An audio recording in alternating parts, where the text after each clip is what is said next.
La prioridad matiana del texto, discurso apocalíptico de Marcos reelaborado. Vamos a seguir leyendo.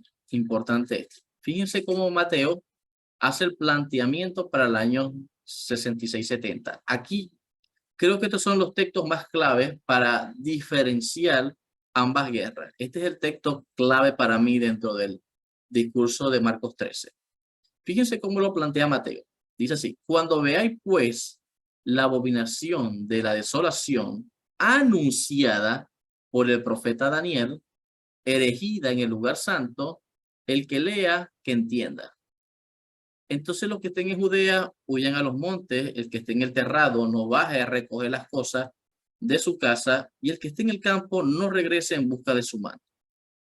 Hay de las que están encinta y criando en aquellos días, orad para que vuestra huida no suceda en invierno ni en días de reposo. Es importante señalar esto que acabo de resaltar en Mateo, cómo Marco lo presenta.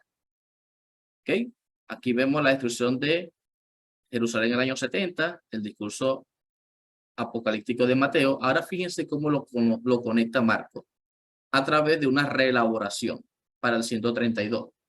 Pero cuando veáis la abominación de la desolación, y no dice nada del profeta Daniel. ¿Por qué no dice nada del profeta Daniel? Aquí viene el pequeño detalle. Dice, pero cuando veáis la abominación de la desolación, omite anunciada por el profeta Daniel. ¿Por qué? Porque el profeta Daniel no menciona nada del 132. Él está mencionando, según la reinterpretación cristiana, es la destrucción del año 70.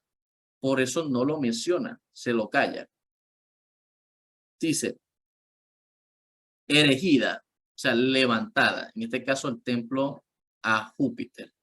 Y también omitió en el lugar santo. ¿Por qué Marcos omite el lugar santo si el lugar santo pertenece al templo de Jerusalén en el año 70? Porque obviamente no hay un lugar santo en el 132, lo que hay es el templo de Júpiter. Y eso no es un lugar santo para el judío, ni para el cristiano. Por eso Marcos tampoco coloca la expresión en el lugar santo, cosa que Mateo sí lo hace, erigida en el lugar santo. Y fíjense que Marcos no menciona el lugar santo porque no hay templo, ya ha sido destruido en el año 70. Marco entonces, como ve que no hay templo, no puede colocar el lugar santo, que es el templo, sino que dice, pero cuando ve la abominación de la desolación erigida, donde no debe, y donde no debe, en el lugar donde estaba anteriormente el templo. El que lea entienda. Fíjense cómo dice Marco.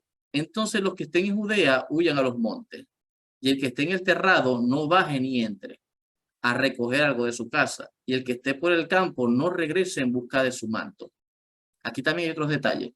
Hay de las que están encinta o criando en aquellos días, pero hay algo interesante que dice Mateo 24:20. Orad para que vuestra huida no suceda en invierno ni en el día sábado.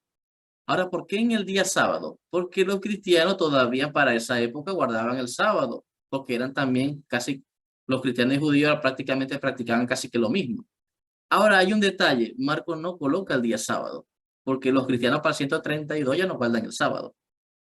Y dice, hay de las que están encinta o criando en aquellos días, solamente dice eso. Orad para que, y omite también vuestra huida. ¿Por qué? ¿Por qué omite vuestra huida? Porque los cristianos no huyeron, los cristianos se quedaron en Jerusalén y terminaron muriendo. El registro dice de que el obispo de Jerusalén murió allí. En cambio, en el 66 los cristianos huyen. Y dice que ninguno de ellos fue muerto según Eusebio de Cesarea. Y dice, no suceda en invierno, y omite también el día de reposo, como les acabo de hacer mención. Para el 132 ya el cristianismo no guarda el día de reposo.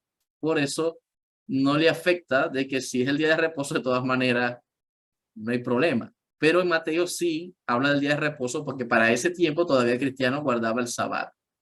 De hecho, quien elimina el sábado es Ignacio de Antioquía en el año 110. Es el que dice que los cristianos deben guardar más el sábado. Pero como esto sucedió en el año 132 a 135, ya los cristianos para esa época no guardaban el sábado, sino que guardaban el domingo.